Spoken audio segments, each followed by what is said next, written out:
your season or occupation. Welcome, or better yet, welcome back to Pandora Plays. I'm always so happy to see you. Today, we're jumping back into Rammstein because I love it. It's gonna be so fun. Let's jump in. This is going to be so much fun. Let's jump in. Ooh. 30 minutes of this. Yes. Ooh, hello.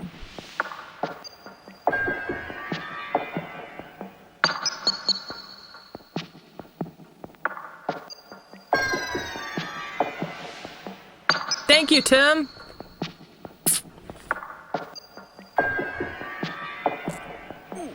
That's what we're listening, guys. That's why I wanted to watch this. That's what we're listening to.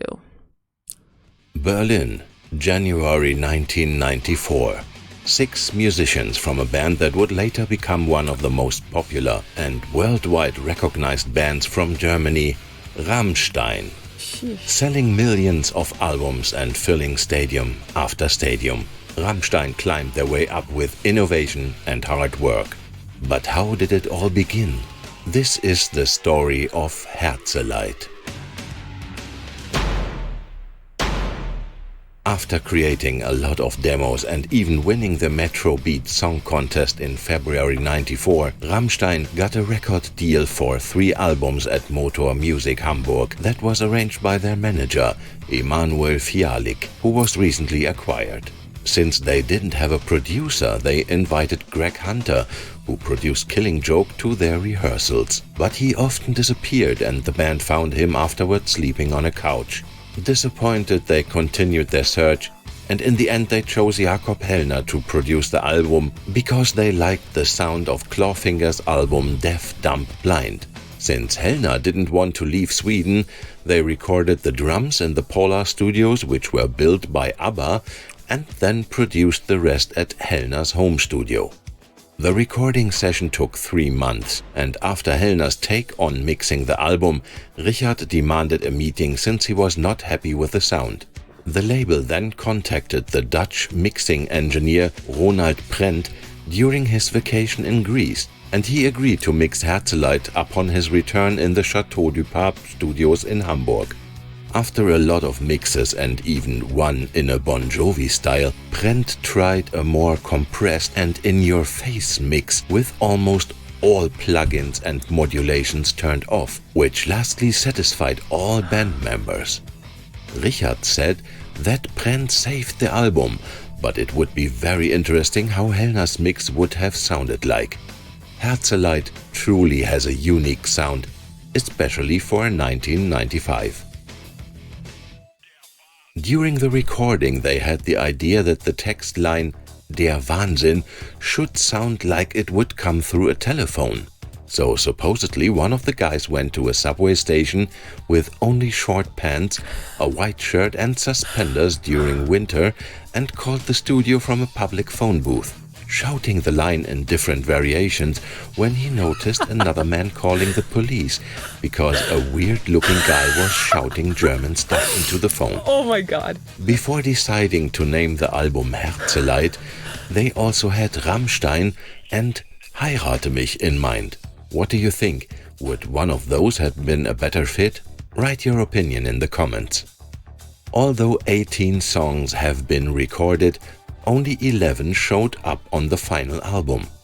Let's examine the 7 songs that were left out.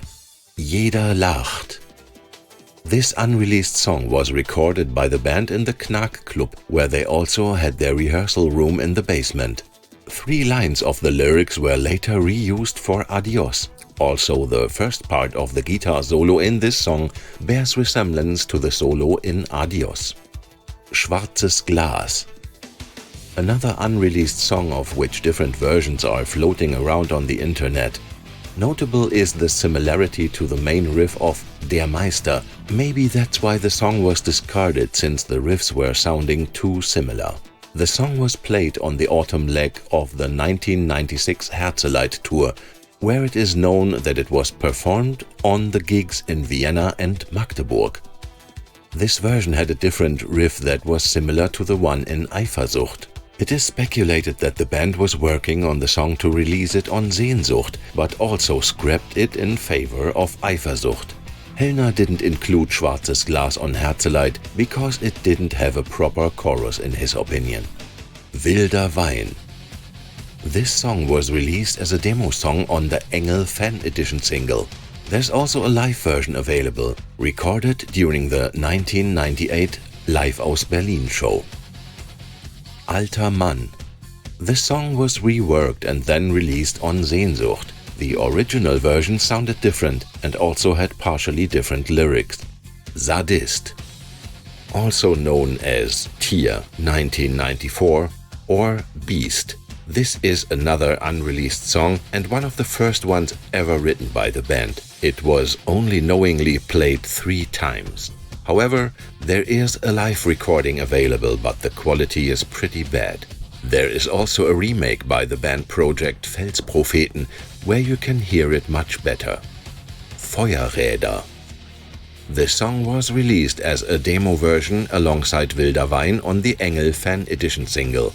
It exists a mix of this song for Herzeleid, where the intro and riff is a bit different and has additional lyrics. Untitled Instrumental. This instrumental is an unreleased song by Rammstein. Richard included this track on a demo tape that he made for a friend. He wrote the song for a wedding, but nothing else is known. The melody of the clean guitar parts has been reused for the song Mutter.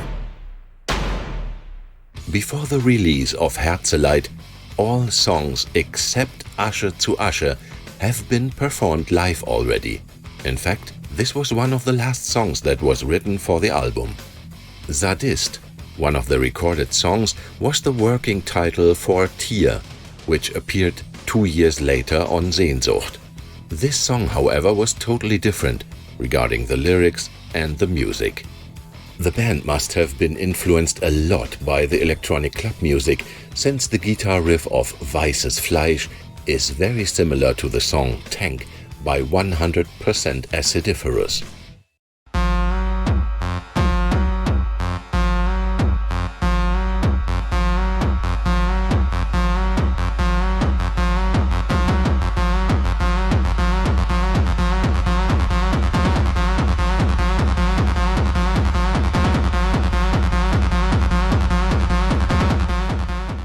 Maybe they heard the song in a club and got inspired to recreate it during a rehearsal.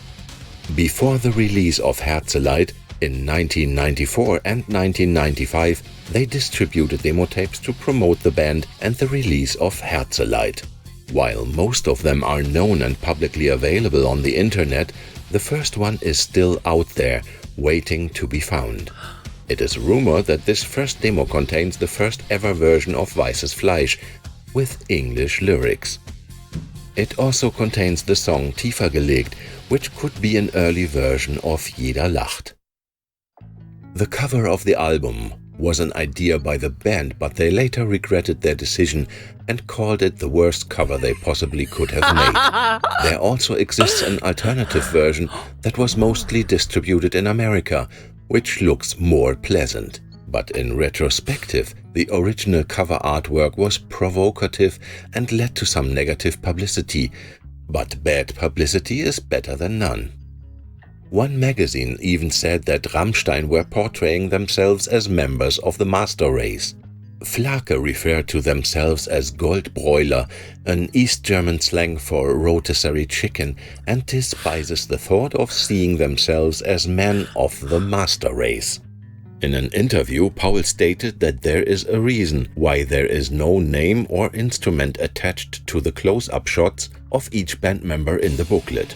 They wanted to be seen as a unity instead of putting the individual in the foreground. That was also why they chose the group picture for the cover, which was shot in a parking lot. In most of the Herzeleid interviews, Rammstein is being interviewed as a person. Answers were given by Rammstein referring to itself as I. This also strengthens the band as a unity. Paul also noted that they can only proceed when all 6 are present during the rehearsal. If just one is missing, there will be no progress. The band held a small press conference before the release of Herzeleid in the blow-up cinema in Berlin. With Rammstein being Rammstein, they switched positions so the band ended up in row 6 or 7 in the cinema seats, and the journalists were in front of the screen in the spotlight with an old East German black and white fairy tale running in the background, without sound, of course. After each question, every band member would answer from left to right, no matter who was asked. During the promotion of Herzeleid, they established the genre Tanzmetall for their music. One magazine even named the music techno-metal in the style of Mad Max, the movie with Mel Gibson. Herzeleid achieved gold status for more than 250,000 units sold. The celebration was held on 4th of August in 1996 in Hamburg, near the famous Alster River. Herzeleid spent 29 weeks in the German charts, re-entered the charts again in February 1997 and remained there until March 1998. Music videos. Du riechst so gut, 95. Before the release of Herzeleid, Rammstein released Du riechst so gut as a single on the 28th of August 1995, together with the infamous music video. The single was available as a limited scratch and sniff digipack. They would shoot another video and release it in 1998 with a more professional appeal to it. The 95 video was directed by their manager Emanuel Fialik. Since they didn't have a huge budget and it was their first video, they decided to give him a try. He had a vision in mind, and the result was Rammstein's first music video ever. In the making of, Richard tells that Nothing Compares to You by Sinead O'Connor was a big inspiration for Emanuel, and that's why he wanted those close-up shots of the band members. Till stated that they had to laugh a lot because how silly they looked and that the dogs didn't do what they were supposed to do. Seemann. On January 8th, Seemann was released as the second single. This was the only song that had the chance to be played on radio, according to the record company, so they chose this ballad as a single. Since all the other songs were a pretty rough mess, as Till explained in the making-of video for Seemann, it was the only other song on the album that could lead to some commercial success. The music video was directed by Laszlo Kadar in December 1995. He previously directed commercials, including one for the North German beer brand Jever. Kadar stated that the song touched his weird, Hungarian, melancholic side and that this was what he visualized. Rammstein. Rammstein is the only song with a music video but without a physical single. It mainly consists of live footage with some scenes of David Lynch's movie Lost Highway. Originally, Till stated that they wanted Claudia Schiffer and Johnny Depp for the video, which was pretty naive. However, the record company sent Lynch a CD and he somehow ended up listening to it in his car. Since he liked the sinister atmosphere, he included a pretty big part of the music in his movie. He also played it on set to set the mood for certain takes, influencing the performance of the actors. The video was released in April 1997, shortly after Engel, the first single from their upcoming second album Sehnsucht, which was released on April 1st. Viva interview. In September of 1995, Schneider, Richard and Paul were interviewed by the German music channel Viva. Jetzt. Hallo, wir sind Rammstein und ihr glotzt Viva. Du hast vorher glotzt mit dir reden. Scheiße. Nochmal? Ja, los nochmal. Hallo, wir sind Rammstein und ihr glotzt Viva. Nicht schön, ne? Ziemlich dröge. Ja. Aber mag ihre Stimmen. Ach, der Sänger ist nicht da, heute war soll. Gut, was war noch?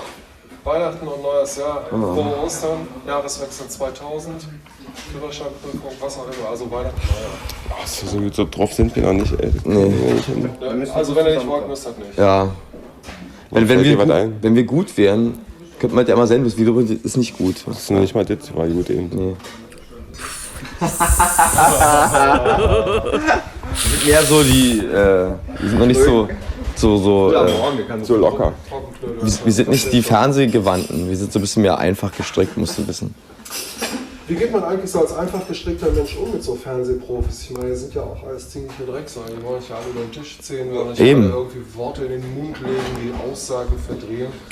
Habt ihr eine Rechtsabteilung, eine gut funktionierende? Ja, wir haben 7 Anwälte und die warten auch schon, dass es Ärger gibt und freuen sich auf Stress. Sport, Schwimmen gehen und Training.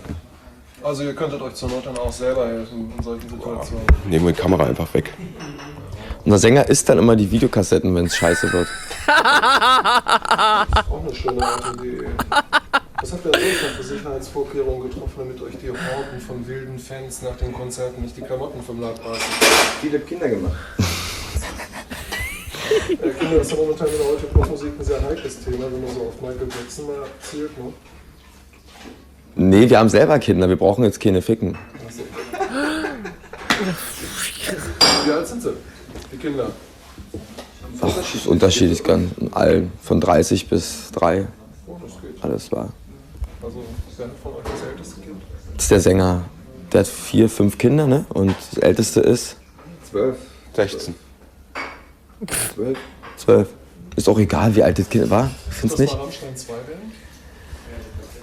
Jetzt stellst du aber doofe Fragen. Wie kommt denn das? Bis jetzt war er halt so schön.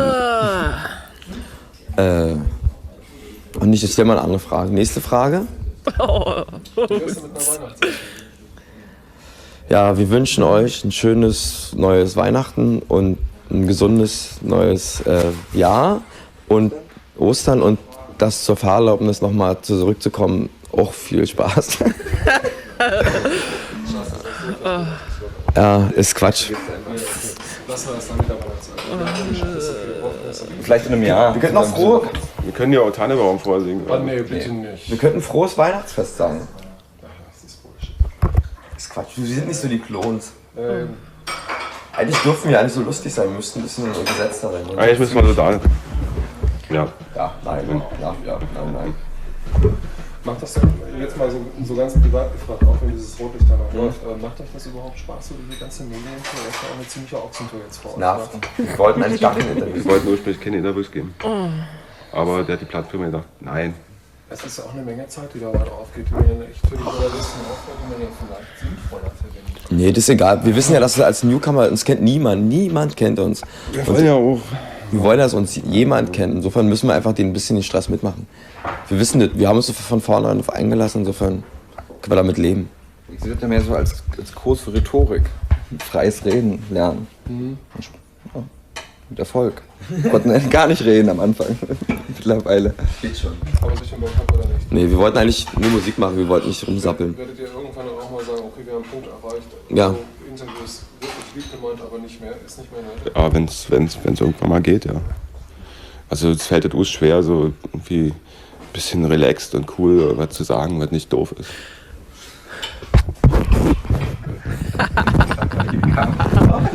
Das ist völlig okay. Also, Die eigenen Schwächen sind okay. Ja, ist ja, wie man ist. Was wirkst du denn hier? Klöppel rum. Das Viva-Zeichen muss immer vorne stehen, damit die Leute wissen, was sie kicken. Verstehst du? Der Kegel hier. Wenn du so machst, könnte schon jemand ein anderer Sender sein. Insofern schon der Sender mit den 3 Buchstaben. mit den 3 Buchstaben sein, die niemand kennt. Ja, wenn wir, was er gesagt hat, finde ich richtig gut. Darf ich dich mal ins Auge pieken schneiden? Okay. Dann wünsche ich euch für die weitere Ochsentour. Nimm ihn noch mal zum Schluss ins Bild, weil der will immer nicht berühmt werden. Wünsche ich euch für die weitere Ochsentour. Steht nicht in seinem Viel Vertrag. Spaß. Viele schlaue Fragen. Vielleicht schlauere als heute. Wahre Liebe. In February 1996, Till and Schneider could be seen in the German TV show Wahre Liebe. So, jetzt komme ich aber zu dem Beitrag, den ich unseren Zuschauerinnen und Zuschauern zu Hause präsentieren möchte. Denn vor ein paar Wochen hatten wir Yvonne hier zu Gast. Und Yvonne, die eigentlich eine sehr selbstbewusste Person ist, hatte sich gewünscht, die Gruppe Rammstein kennenzulernen. Ich kannte die damals nicht, jetzt weiß ich, wer es ist. Und hier ist unser Bericht, wie Yvonne auf Rammstein traf. Bitte. Rammstein, eine Band auf dem Weg zum Erfolg. In nur kurzer Zeit schaffte es die deutsche Rockformation an die Spitze der Charts. Das rief einen Wahre Liebe-Gast auf den Plan. Wir wollen unbedingt Rammstein kennenlernen und wir machen alles. Sie will die 4 haben, ich will Und nur wenn einen. sie das sagt, dann meint sie das. Wir machen alles. Alles. Ne? Am vergangenen Montag war es dann soweit. Yvonne war nach Berlin gefahren, um die Band im Hotel zu besuchen. Mit allen Tricks und offenkundigen Reizen versuchte sie, die Musiker zu überwältigen. Was anfangs als spritziger Gag gedacht war, entwickelte sich schnell zu einem großen Vergnügen.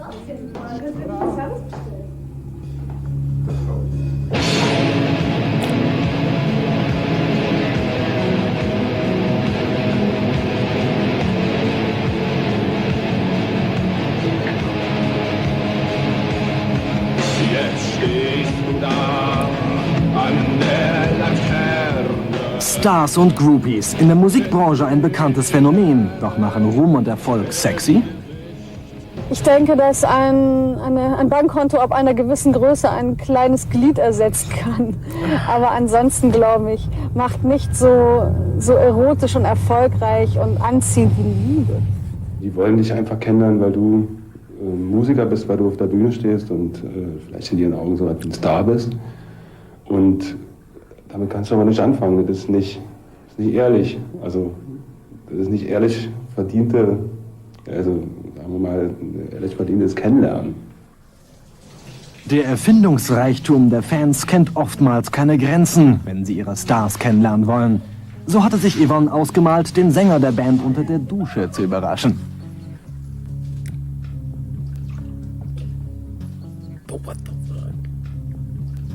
Mit Yvonne unter der Dusche, auch für Musiker Till eine besondere Erfahrung. Doch nur für die Kamera. Denn im wahren Leben ist er für derartige Überraschungen nicht zu haben. Ich kann mir vorstellen, dass sowas passiert, aber also ich habe es noch nicht erlebt und ich würde es auch nie machen. Ich bin wirklich verheiratet mit 3 Kindern und bin meiner Frau sehr treu. Das würde ich also nie im Leben machen. Knackig sind sie ja eigentlich alle. Dieses weiß ich nicht. Also Erotik findet ja nun auch viel im Auge des Betrachters statt. Ne? Also die sind schon sexy, kann man nicht anders sagen. Fan meets Star. Einen Tag lang ging für Yvonne ein Traum in Erfüllung. Ihr Resümee? Ich habe gelernt, dass es nicht immer gut ist, wenn sich Träume erfüllen. Wer für kurze Zeit zu seinen Stars in den Pophimmel darf, fällt mitunter anschließend umso tiefer. Wird sich Yvonne noch lange an diese Begegnung erinnern, auch wenn sie am Abend allein nach Hause fahren musste. To promote the album, Rammstein started their first tour from August till December 1995. During this tour they also played an early version of Sehnsucht under the working title Afrika, as well as an unknown song named Sonne, which is most probably not the same as the one on the Mutter album. The existence of Sonne is only known by this setlist from Lobenstein. It was never mentioned anywhere else. In early 1996 they played a few shows with Clawfinger, supported the Ramones and had their first TV appearance on MTV in London. During the performance of Du riechst so gut, Till hit the microphone against his head, which cracked a blood capsule, resulting in fake blood running down his face. Due to the graphic images, the performance was interrupted. On 27th September 1996, Rammstein played the most memorable concert of the Herzeleid tour, 1 year after the release of the debut album. The concert was named 100 Jahre Rammstein because it was the 100th concert on the tour. The concert took place at the Arena Berlin in front of about 6,000 fans. The entire performance was filmed and the VHS was distributed a few weeks later to the fan club members as a Christmas present.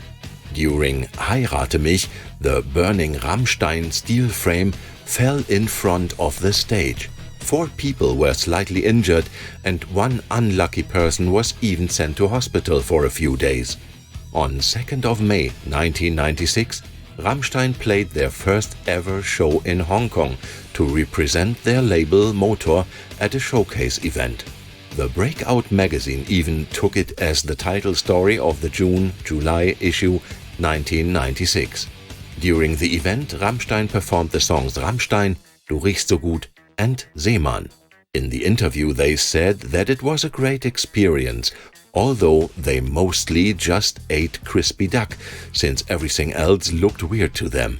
The band was also very concerned, since they learned that they had to start over from zero in every new country. The album was partially available as a limited edition in the so-called Riechbox, including the first single Du riechst so gut and sometimes the album Herzeleid as well, and a small bottle of the Obsession fragrance by Calvin Klein. The box is now and then for sale at a staggering €2,500 on eBay. There was a pre-release cassette including a spelling error, sehen instead of sehen, a standard jewel case CD, a CD with some lyrics of Weißes Fleisch redacted including a beep censoring in the song, a standard cassette, and as a re-release in 1998 in North America with an alternative cover artwork. Some record stores also got one of the 50 produced menhirs, a big stone-shaped CD display to draw attention to the album. The menhir is now one of the rarest collector's items of all time. For the 25th anniversary, Herzeleid was remastered and released as CD and vinyl. To promote it, the landing page of the band's website was substituted with a Windows 95 design and some neat gimmicks like a photo gallery or a snake minigame.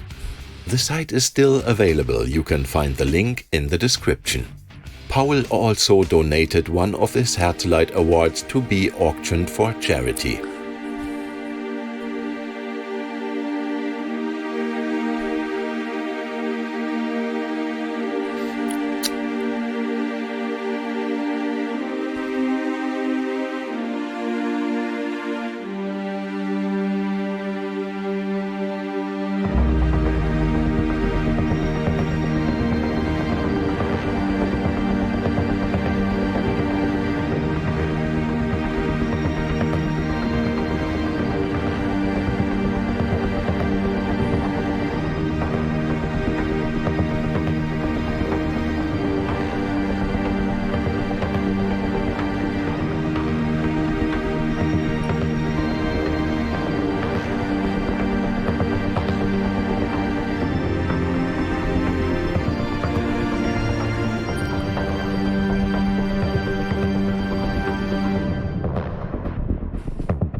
What is your opinion about Herzeleid?